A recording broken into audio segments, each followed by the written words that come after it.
It's not every day that you get reached out to regarding a watch that has such sentimental value. Weeks ago I received an email from a guy called Paul in the US, and he had a very special watch which belonged to his father. His father was a jeweler in Mozambique. And we're making serious inroads in Mozambique. And he wasn't just the jeweler, he was actually an Enicar dealer at their store, which was called Casa Reis, if I pronounce it correctly. That was the surname of the family, which I actually find interesting because in Dutch the word reis means to travel or journey, and this watch has definitely been on a journey. Now, Paul had reached out to a few different watchmakers in the US and no one would basically touch the watch. No.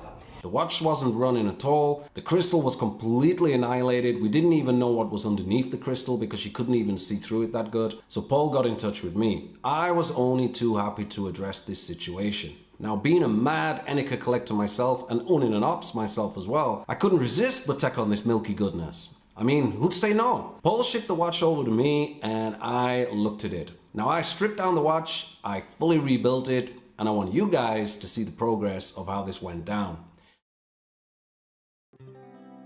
Guys, welcome back to Horology Biology. If you enjoyed the video, hit a like on this. You can also subscribe to my channel. If you do subscribe, please leave a comment in the comment section and I will do my best to reply to each and every one of you. Okay guys, let's get on with this.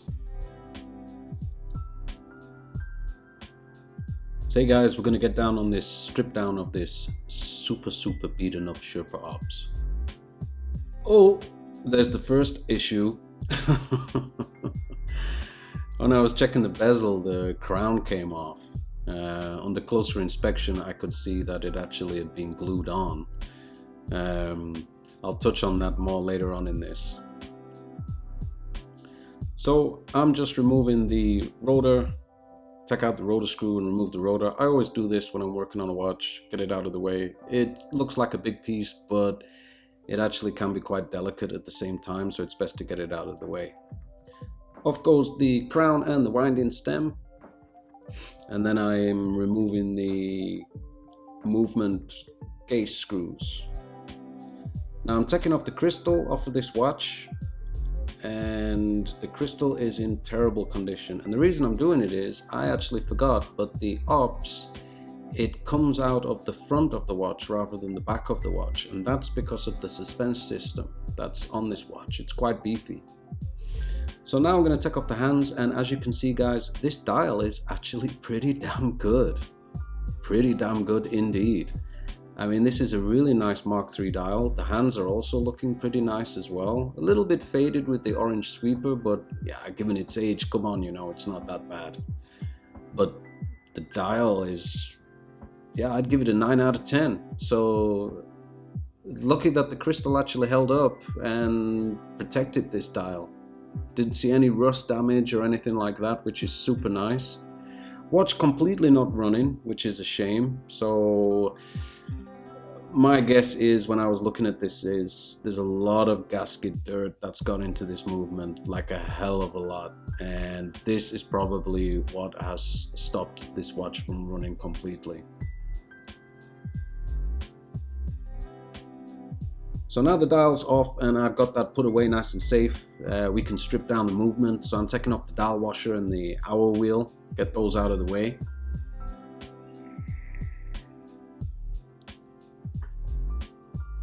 And that's the cannon pinion, taking it off. Then I flip the watch back over so I can remove the automatic works. Just held on with 2 screws.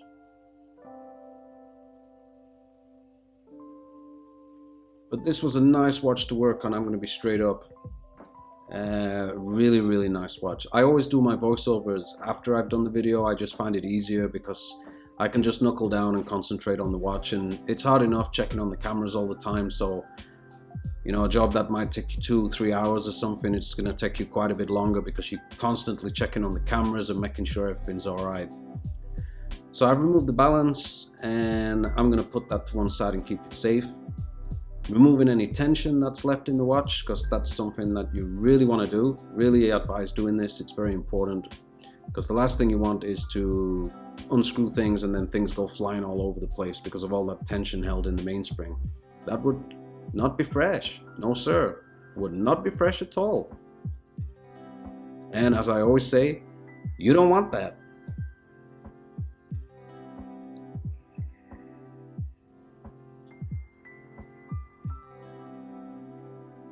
So just getting all these motion works out of the way. These crown wheels are getting removed.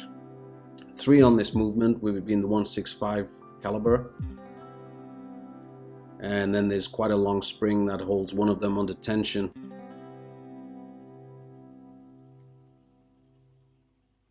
And there's also 2 little washers that are there as well. But guys, I'm really curious what you think about the story of this watch. I mean, I think it's a wonderful story. I mean, it's super nice when you get something like this where it means a lot to somebody, and also the trust that they put in you. I mean, I don't know this guy, he doesn't know me. I mean, he sent it virtually to the other side of the planet because no one could be asked dealing with it where he lived, and I find that pretty messed up. You know, I don't understand why watchmakers over there wouldn't touch this. I mean, maybe he went to some more modern guys. I'm not too sure what the situation was. I mean, I'm only happy to work on it. It's a pleasure. It really has been a pleasure. But it's really good to work on something like this when you know it means something so much to somebody. And I always treat it as my own, you know, because the last thing I want to do is disappoint somebody in a situation like this, because this isn't just about a watch. There's more to it than that, you know. It's a personal connection. So I've been entrusted with this, and you know, I've got to give my utmost respect. Now, I'm just touching on this. You see that wheel? That wheel has actually fallen out of the automatic works. Now, that's probably why the watch hadn't run, but the way it's worked all the way through the train of wheels and got to that little bridge that sits over the center wheel is absolutely bizarre.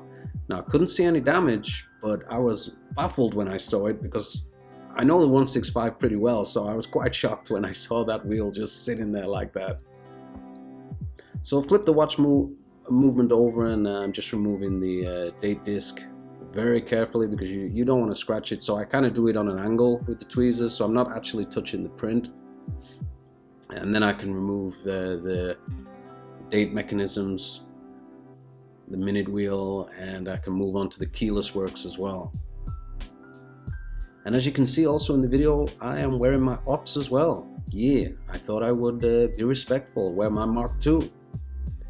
And also wearing those not very flattering new Bergeon finger cuts that I got in black. I actually prefer the white ones because you can see when they're dirty. With these black ones, you haven't got a clue.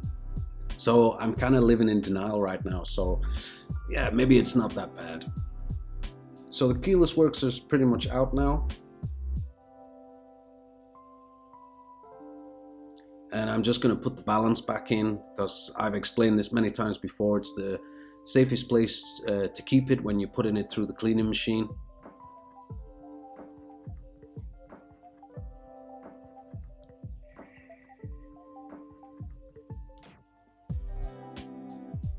And that just gets screwed back in place.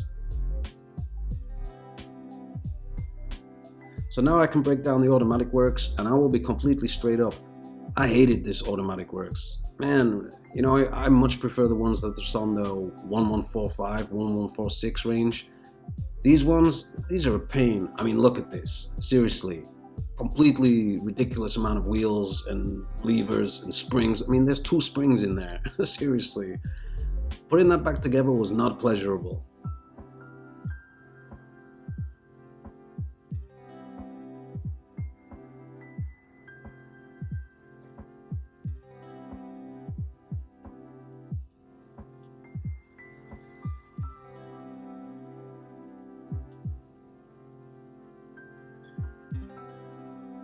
And last but not least, obviously now we've got the mainspring. Oh, look at that grime. Not fresh. Pretty grimy and dirty. And speaking of which, there's a lot of man cheese on this watch. A lot of man cheese. So I'm just removing the mainspring from the barrel now. I just feed it through my thumbs and release the tension manually. So now I'm moving on to just the pre-cleaning. So what we call pegging the jewels. So you just use a piece of pegwood and you just get all the grime and the dirt out of the jewel holders. It just makes it easier for the cleaning machine to work through properly. And now I'm working on the case.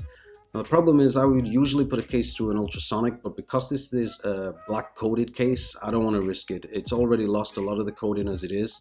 So I'm just doing this all by hand. And It was a challenge, I will be completely honest with you. It was a challenge. A lot of man cheese.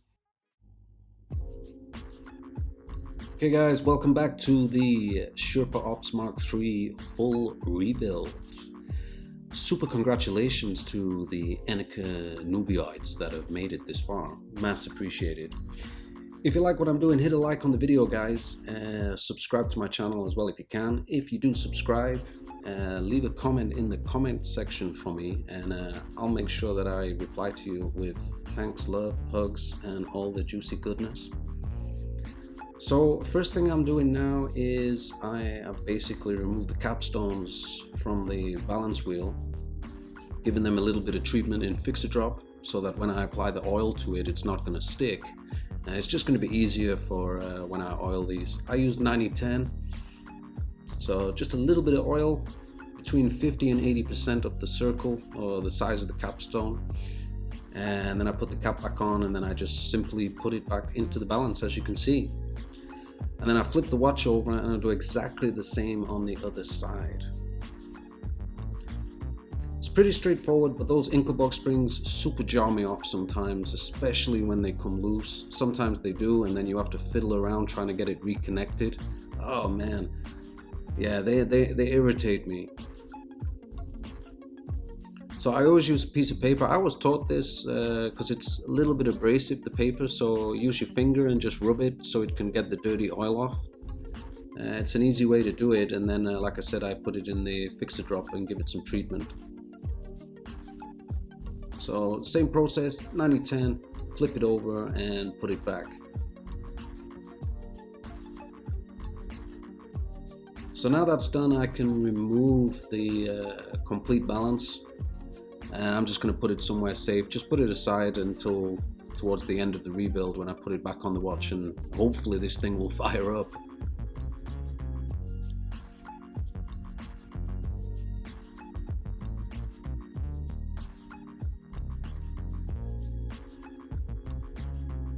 So I always flip it over as well so that I'm not putting any extra tension onto the spring. So being an automatic watch, I'm going to use a bit of chrono grease just to the barrel wall on the inside.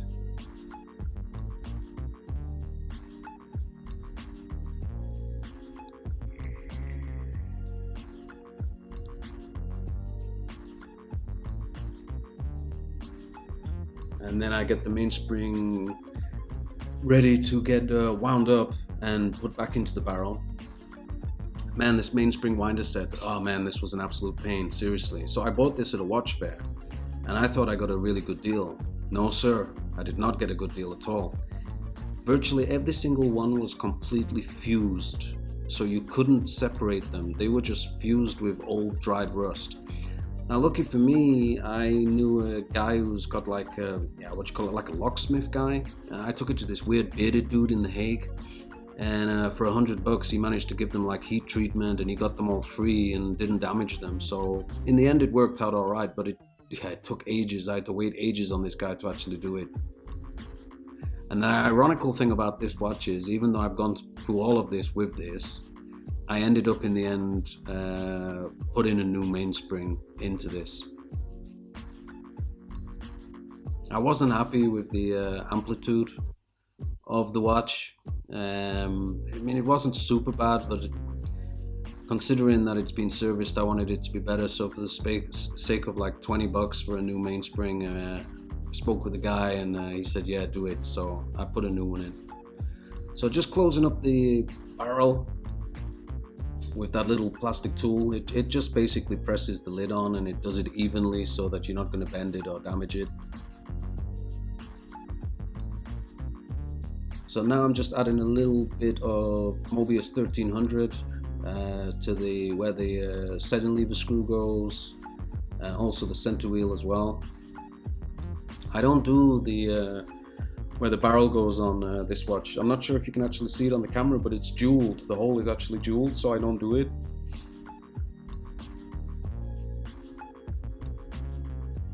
Now just putting this bridge back on, which sits over the center wheel, where that little wheel was from the automatic works. Seriously, I can't believe that thing was just sitting there and chilling out, you know, it's not normal.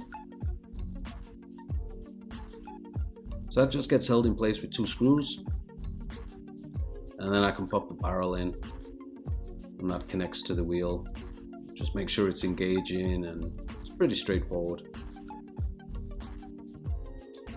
Now, I didn't do it on camera, but when before I was taking this off, I did notice that there was a little bit of play on the hole of the barrel bridge, so I did make a little adjustment just to make it a little bit tighter. There's a way you can do it with like a staking set, and in a nutshell, you can basically, with the staking tools, there's round ones and there's flat ones, and what you can do is you can actually move the material, so you can make the hole a little bit bigger, or you can make the hole a little bit smaller. It's a little bit of trial and error, obviously, but yeah, it's something that you want to do, because leaving it, if there's too much, if the arbor has got too much space, it can affect the functionality of the watch. So you don't want it to be too tight, and at the same time you don't want it to be too loose. Pretty much the same as a cannon pinion. You don't want it too tight, and you certainly don't want it too loose. So now that that's all done, I've moved on to the trainer wheels. They're all in, and now I can put the trainer wheel bridge on. I've touched on it before, so I don't need to go into it in great detail, but just make sure that if you do this, that all your pivots are just through the jewel holes before you screw it down. Otherwise you're going to snap them, and you'll be super pissed off, and you'll be emotional, and then you'll be hitting me up for parts, and yeah, that's pretty much how it will go down. So feel free, go ahead and break them, yeah. So that's held on with 3 screws.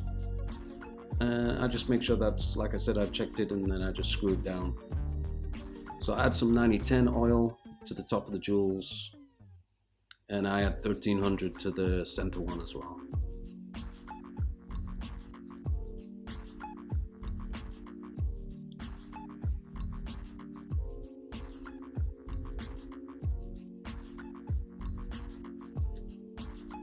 So I'm adding a little bit of grease. Looks like I'm adding a lot, but I'm not. I've just added too much to the oiler, but I'm just tapping it lightly onto the post before I put the cannon pinion on.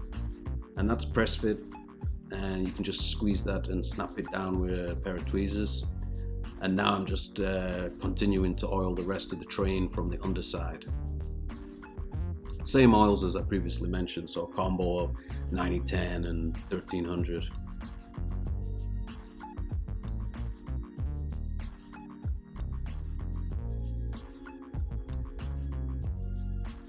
So watch gets flipped back over, and then I'm adding a little bit of 1300 to the top of the arbor for where the ratchet wheel is going to go, and then also where the crown wheels are going as well. And I'll also put a little bit of oil as well where the click is going as well, where the click spring first and then the click.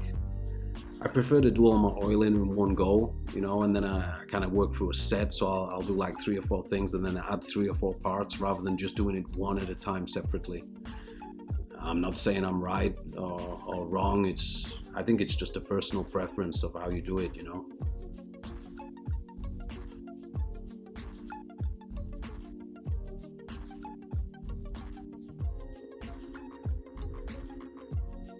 So the click's in and the click spring, and now I can put in the ratchet wheel, held in with 1 screw.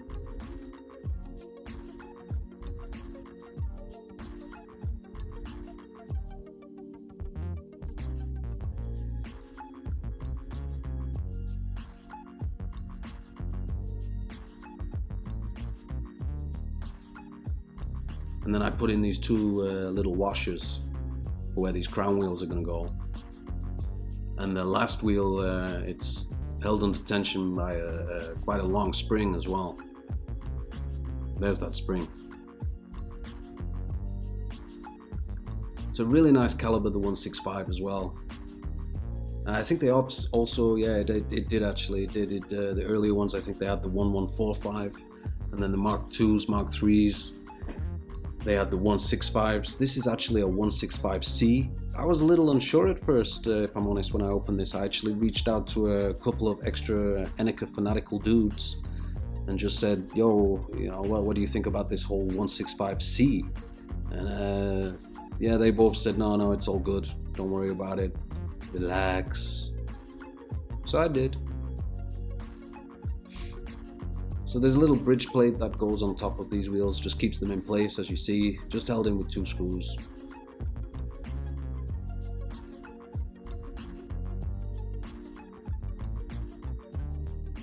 But I hope you guys appreciate these videos, because I'll be honest with you, they do take quite a bit of time. I mean, there's a lot of editing that goes on, and I think it's good to not go over an hour. I think over an hour is a little bit too long.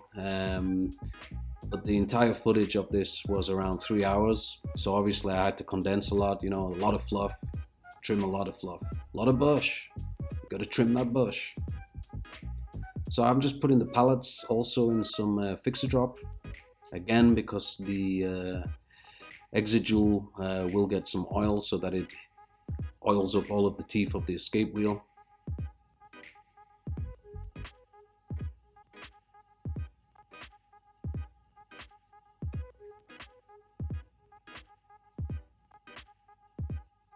And then I just put the pallets in place, and then the pallet cock goes on top. Again, make sure that your pivot is in the jewel hole. You don't want to break it, otherwise you're going to need to repair the pallet forks or source a new one. That's not fresh. No sir, you don't want that.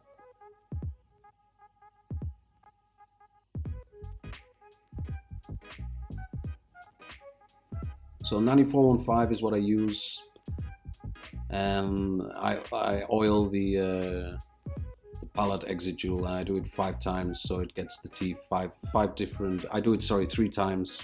3 sets of 5s is what I mean. I have to do it off camera though, because it's so close up. I do it under a microscope. And last but not least, for this, I now add the balance. So it's the moment of truth. Does this thing fire up, or does it not fire up? We shall see.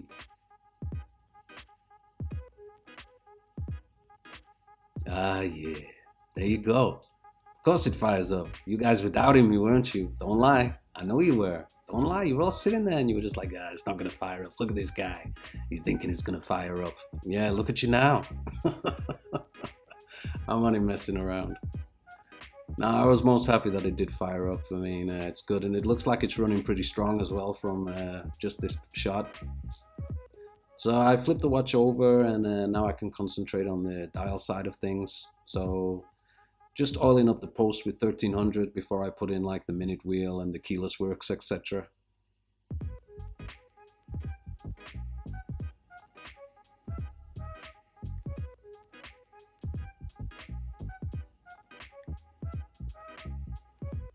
So when I was at the Watch Expo a couple of weeks ago, I decided, I'm going to treat myself to some new oilers, you know. So I got some new version ones. They weren't particularly expensive. They weren't the like precision ones, you know. Because I thought, if I fork out like over $100, I just know I'm going to end up breaking one and everything. Man, within 2 days I broke one already. Can you believe that? Already broke one. Ah, man, it's not normal. So now I can work on the keyless works. Just add in a little bit of grease here.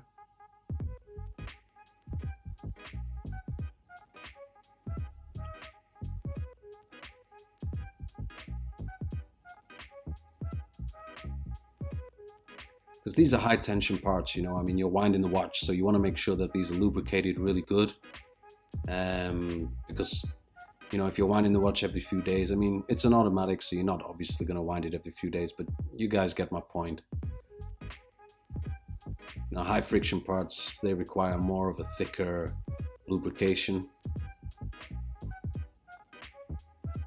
KY jelly is not recommended, by the way, so don't use that, please. So I'm putting in the setting lever. And it's not a screw one, by the way, it's a push one. I much prefer these type, less stress. And then this microscopic spring, which helps with the quick set date. And it's a really tiny little spring as well. I've lost one of these before and they're a nightmare to find. Good luck, just accept defeat. Seriously, they're ridiculously small. So a minute wheel goes in, and I can put in this little intermediate wheel as well. Now it's interesting with these little wheels, they have a beveled side and a flat side, and I was always told that the bevel side should go on the bottom. So that's what I do. And if I'm wrong, please let me know, but that's what I was always told. If there's a bevel side, you put it on the bottom.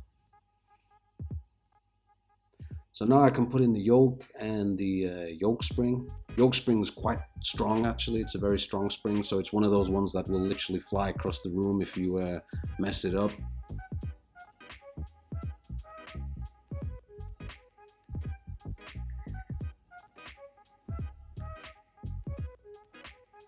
Just cleaning off any excess oil with some Rodico putty. You want to make sure that it's tidy in there. I mean, this watch has been through a war as it is, you know, so I want to make sure that it's going to be good for a good few years for the guy. He's not going to get any stress over it. Also, while I've got this spring under tension, holding it with some pegwood, I also apply a little bit of 1300 lubrication between the spring and the yoke, because obviously that, you know, they're connecting every time you're setting the date or the time. And we had a problem with the setting lever spring. It was broken. It wasn't completely broken, but it had basically snapped. So when I was adding oil to it, it just basically just fell off. Now, luckily, I had another one, so I did have a spare replacement. So it's not something I had to order, thankfully. So it's always good when you got parts on hand. Seriously, highly recommend it. It saves that long 2-week wait. So I just pop that setting lever spring in place and I engage it, and it's held in with just one screw as well.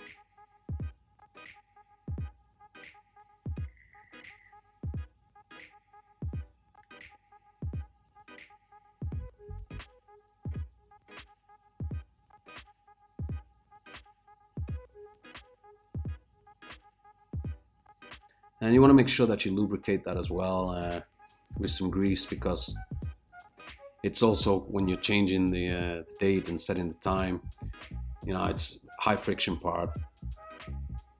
Giving it a check to make sure that it functions correctly and looks pretty good. Don't want to do the quick date because I don't want that damn spring to go flying. So now I can move on to the date mechanism, adding in the date changer wheels.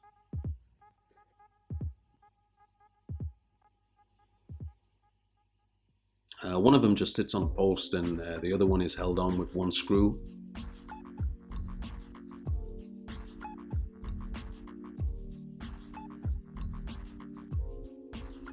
And it looks like that spring did evade me, because as you can see, I'm adding it again.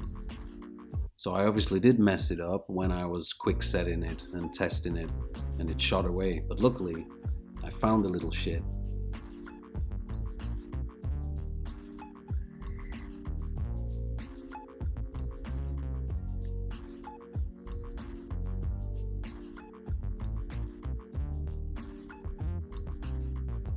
So again, a little bit of 1300.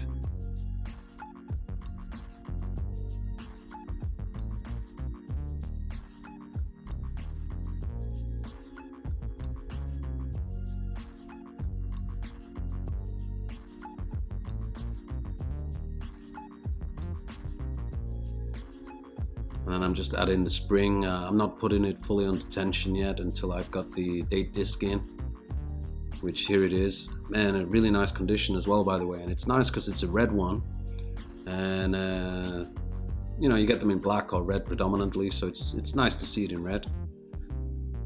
Now I can fit the spring. I'm actually going to fit in one of the little bridge plates first, just so that I can get at least half of the date disc held down, because these plates, they also hold the teeth of the date disc in place as well. They're both held together with a set of 2 screws on each. So now I've done that, I can put this spring under tension, and this is for this small lever which will change the date over at 12 o'clock. And this is quite a strong spring. It's very small, but it is pretty strong. So you need to be careful with this one. It's a flyer for sure.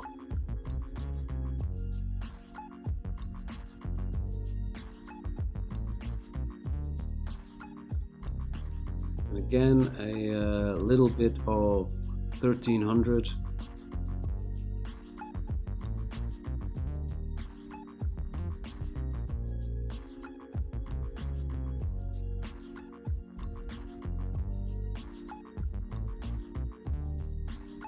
And then this has got quite a large bridge plate which sits over it and just secures everything in place, keeps it all covered nicely. Pretty cool design. It's very similar to the 1145 range. Very similar indeed. It's just that damn automatic works, which is just so different. Man, a lot of curse words coming out of my place with that automatic works. My days, I spent quite a bit of time on that. I think we've had a 3-hour YouTube video upload just on the automatic works alone. Man. So now I'm just moving the lever back so that I can just add a little dab of 1300 just on the tip, so that the part which just hits the teeth, I just like to add a little lubrication on that. I'm just adding the hour wheel on so that I can just quickly test the date mechanism, make sure that it turns over and that the quick set works as well. So I can do it like this now because nothing's going to fly out and jump at me. And it's looking pretty good.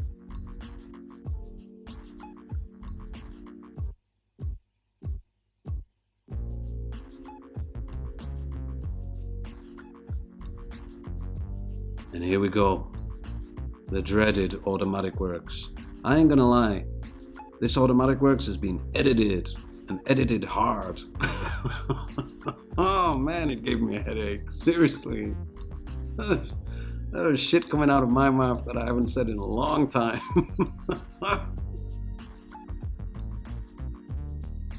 The main problem which I found with it was the wheel that had come loose. The post had broken anyway, so I had to replace that. But I had another one, so that was okay.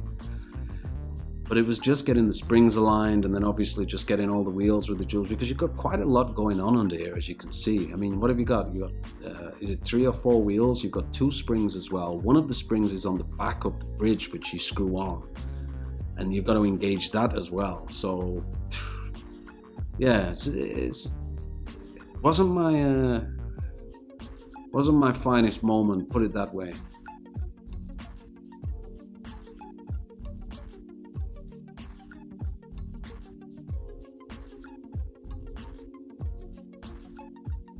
But I think the main thing for me with this watch though was discovering the dial underneath that completely mashed up crystal. I mean, seriously guys, that dial looks nice. Nice looking dial.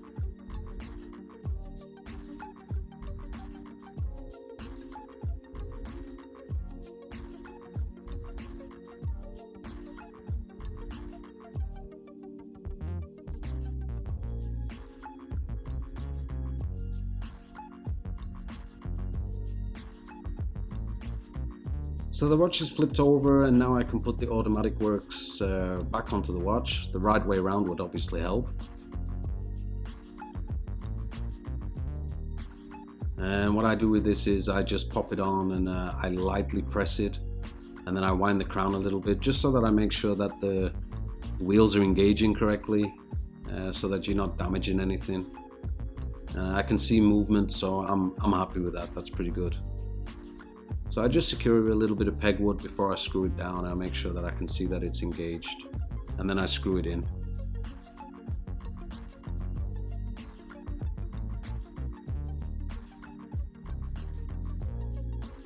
This is the second day, by the way. I didn't do it all in one day, so I got my Sherpa Mark II on today. Man, I was so happy to find that watch. Seriously, it was not normal. I never moved so fast to a cash machine in all my life. It was not normal. Looked like a criminal. So I'm just oiling the top of the automatic works here with these ridiculous copious amounts of damn wheels. I'm using 9010. I should have used WD-40 on it just to piss it off, but I resisted.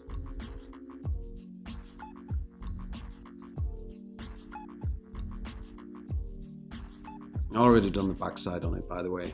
I've just realized I haven't shown that.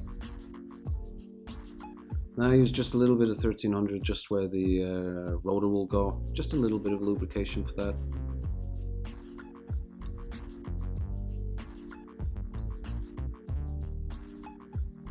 So now I'm just preparing the dial screws for this juicy dial to go back on, and we're pretty close, guys, pretty close indeed. Super congratulations for sticking this far, but this watch is definitely deserving the audience.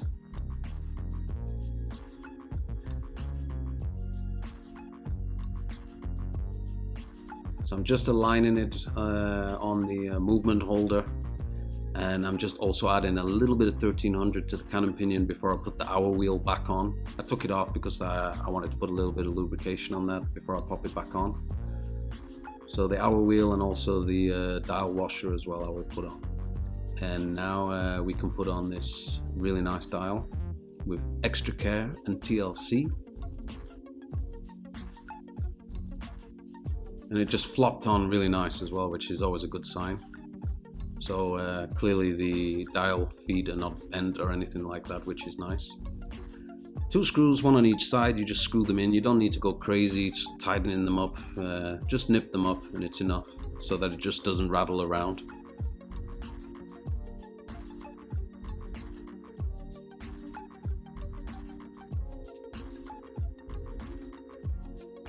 And I just give the dial just a quick blow and just quick dab with some Rodico, make sure that there's no dust or anything on there. Seeing as we're getting pretty close to casing up. So now I can set the hands. First of all, obviously setting the date to the date change so that we know that it's midnight before we put on the hour hand. Classic Enicar hands, used on many of their lines of watches. The hands weren't too bad, apart from some of the loom missing on the minute hand, but that was taken care of. So these just get press fit down using my Horotech hand press tool. Works great for me, and not crazy expensive either. I think they're about 120, 130 euros for a 3-punch one. You can get a single punch one, but I think that was like 90 or 100, so it really wasn't much more money to get a 3-punch one, and I just saw it as a time saver rather than having to change the dies all the time, you know. So just making sure that the hand is not too low or it's touching anything. Set it to 12 and then I can put on the minute hand.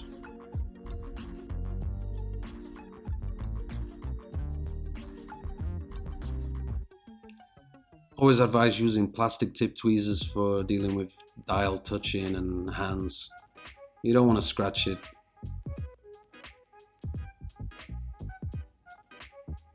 So that's the minute hand on.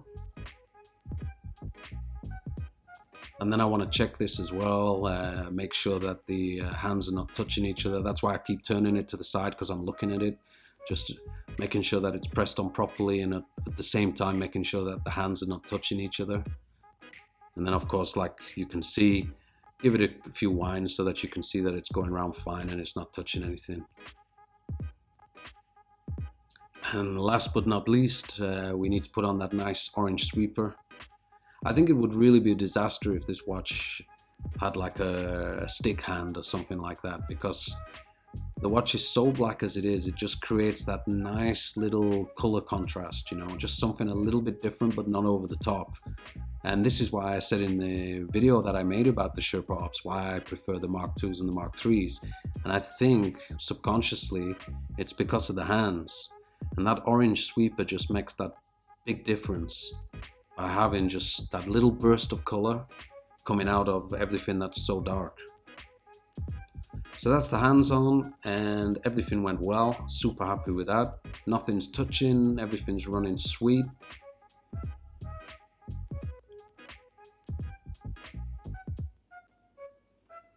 So now I can get to the case.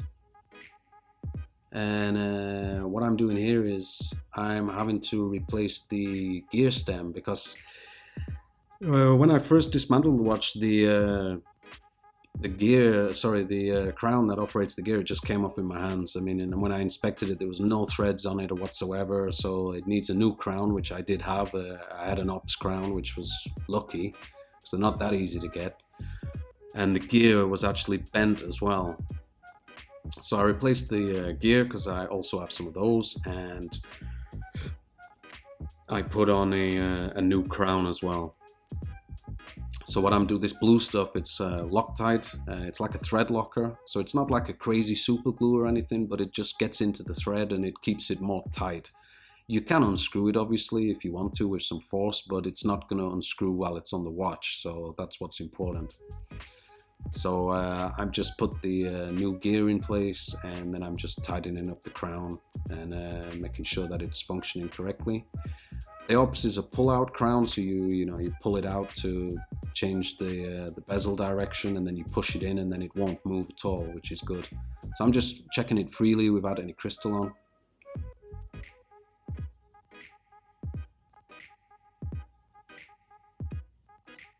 So that's great.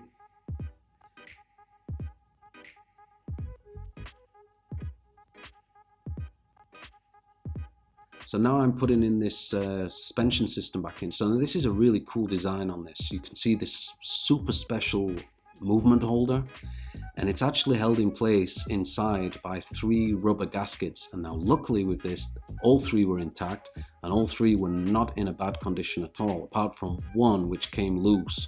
So I did have to glue that one back into place. But yeah, I don't believe it's a problem, because they work under such pressure once they're all together, and it really does work like a shock absorber. When you move the movement holder, it has that bit of a spring to it. So I have got a completely original Enicar new old stock Ops crystal, which I'm putting on the case. And I don't know if you guys have picked up on this already. I'm completely wasting my time, because the Ops movement goes in through the front. So I'm putting this crystal on for completely, I think I got a little bit excited, and yeah, it was a bit stupid of me. So I had to then remove the crystal, because obviously the Ops goes in the front. So I've popped the movement in, and what I'm doing is I'm just adding some grease to the winding stem. I always do it at the end. Some people do it as they're building the movement, but I don't bother, because you're having to take it out again anyway at the end. So I always do it right at the end, and then I just pop this into the movement. No screw or anything with this, which is super nice. You literally just push it in and it'll just click in place, and that's it. I mean, it's similar to the ones there with on Omega, but with the Omega ones, you can only push it in so far. Then you have to push the setting lever down, the setting lever screw down, to push the crown, to push the winding stem in further. Whereas with Enicar, you don't have to. It'll just override it, so to speak. It'll just push all the way in, which is great. So now that the movement's in, I can put in this really nice bezel. And the bezel also is in nice condition as well. Visually, it looks really nice. There is some wear, unfortunately, to the teeth, which is a bit of a shame, but I think that's because, obviously, why the winding gear was bent. It's clearly been forced at some time in its life. So now I can put this crystal on, and look how this is coming together, guys. Seriously. Damn. Juicy, juicy Ops. And it's always nice to get original parts. They're not cheap, but it makes a big difference, as you can see. So just pressing this crystal on, it's just a press fit crystal. It's pretty tight, so you need to press it on with some force. Now I flip the watch over and I can put in the movement screws. 2 screws, they're pretty big, one on each side, and they just secure the movement in place. But it was really good for me as well, get my hands on and seeing these suspension systems and the way that they work. I think it's really good.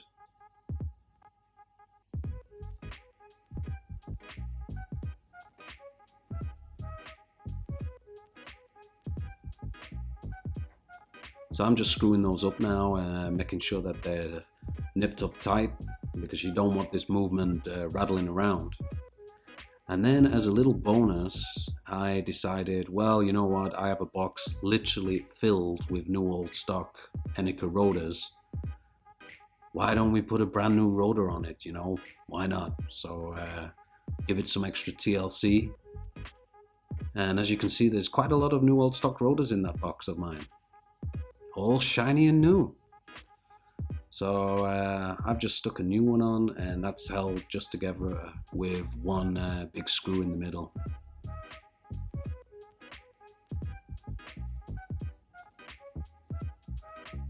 But seriously guys, because usually I would clean the case in an ultrasonic as I mentioned before, but with this one, didn't want to risk it with the black coating coming off. So I had to really chisel away at the old gasket because it was really just hard and brittle. And as you saw in the video, I mean, it made a complete mess. So I got all of that out manually and scraped it away, and then I cleaned up the case as best as I could just with water and a tissue wipe, because I just didn't want to risk causing any damage to the case coating. It's old, and the last thing you want to do is have anything come off more than what it already has. So a brand new gasket going on, which will obviously help. I mean, it's not been tested for obviously like full water depth or anything, but a new gasket is definitely something that's recommended. Now I can put the case back on. EPSA super compressor case, and it goes on very nicely. Just nip it up with a ball. And there we have it, guys. I am super happy with this, really. Check it out on the timing machine. So we got plus 21 seconds a day, amplitude of 210 with a 0.1 beat error. I leave it running for a couple of days and then I regulate it again, but I'm more than happy with what I'm seeing already there. But I did put a new mainspring in it. And there we have it, guys, the Enicar Sherpa Ops MKIII with a very special story. And I hope you enjoyed this video. Please hit a like on this, I would really appreciate it. Feel free to subscribe to my channel, and I will catch you guys in the next one.